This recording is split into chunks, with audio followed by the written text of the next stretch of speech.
in some sense, the problem with this app is that it's all about sumo. So I'd like to ask Jim Wright to come up. He's an application services architect at Sun and a hobbyist. You know how there's robot wars in the U.S. There's the Japanese version is essentially robot sumo. Robot sumo wars. Robot sumo wars. So tell us a little bit more about what these different pieces all do. Well, let me start out with sumo is really a sport that goes after speed and agility, and the really intense kind of jockeying for position in the beginning. Real time is important, quick is important, paying attention is important. Then it's followed by power, pushing, trying to push the opponent out of the ring. Before I talk more about sumo, though, I wanted to show you something I had on my cell phone. We were talking end-to-end Java, and it's kind of interesting here. We wrote a little mid-P midlet. I go down and select my Java applications, and I've got an application here that's called the Javanator.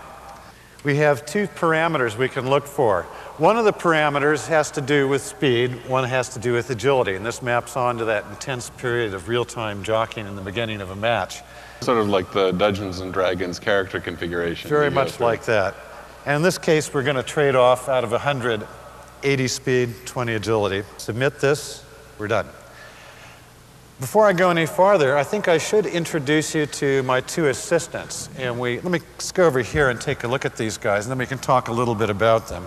First, in the left-hand corner, we have in a transparent case a robot that's fully autonomous. This is interesting. He runs real-time Java, native Java processing, done native opcodes.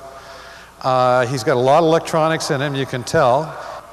And this robot, I think we'll call the Javanator. Right, and so he's got these like sonar sensors all around him. You bet. He's got like a little eye down below that's looking at the mat. Yes. That he's sensing in real time. So you can tell where he is. Right, and then he's got the camera on top. A camera on top, so you can get a real-time video feed over 802.11, so that we can get a robot eye view of the match. And in this corner over here, we have a red robot. It says Java 1 on the front. And this one's going to be radio controlled. Let me present you with the radio control transmitter. All right. So since you're controlling him, we're going to call him... Gee, I had one of these when I was a teeny bopper and doing airplanes. And it's so much fun. It is so much fun. But this one is actually being picked up by... Directly by this robot, which we'll call the Jamesnator. All right. Now, what's he actually running inside? He's got inside a similar kind of processor, but just all he's doing is just modulating just bringing down the RC commands, controlling the motors, doing very low level stuff. Right, so he's just mapping the RC controller to motor actions. You bet. So you're in control, you're the eyes and ears of your Jamesnator. The Javanator has his sonar, he echolocates his prey, who's going to be you, you're going to be the prey. Prey, thank you. And so we've been able to provision end-to-end. We can provide these video game-like characteristics. We were able to provision up through our J2EE server, full Sun 1 environment, iPlanet, and then download down into the Javanator to give it the characteristics it's going to have for the match. With that, we now have creator versus creation, and let's let the match begin. Javanator versus Jamesnator.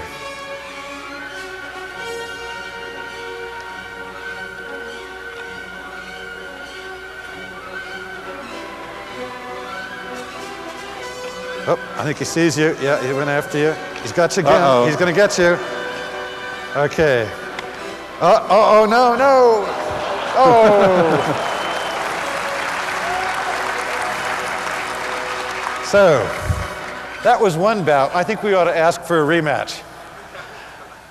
We need to give a second chance for the Jamesnator to beat the Javanator or the Javanator to beat the Jamesnator. So let's go. Go, Javanator.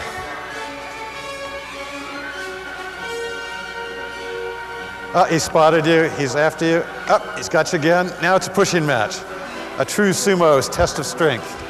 Oh, almost. He's chasing you. He's going to get you. Oh, he's got you from behind. You're a goner. No. Head to head they go.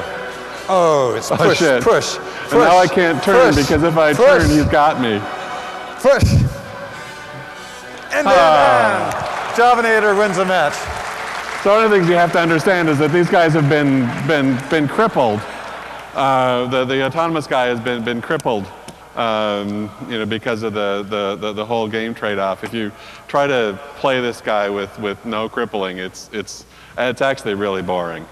This is fantastic. Because you die really quickly. Well, congratulations. You at least matched the Javanator. All right. Well, thanks a lot.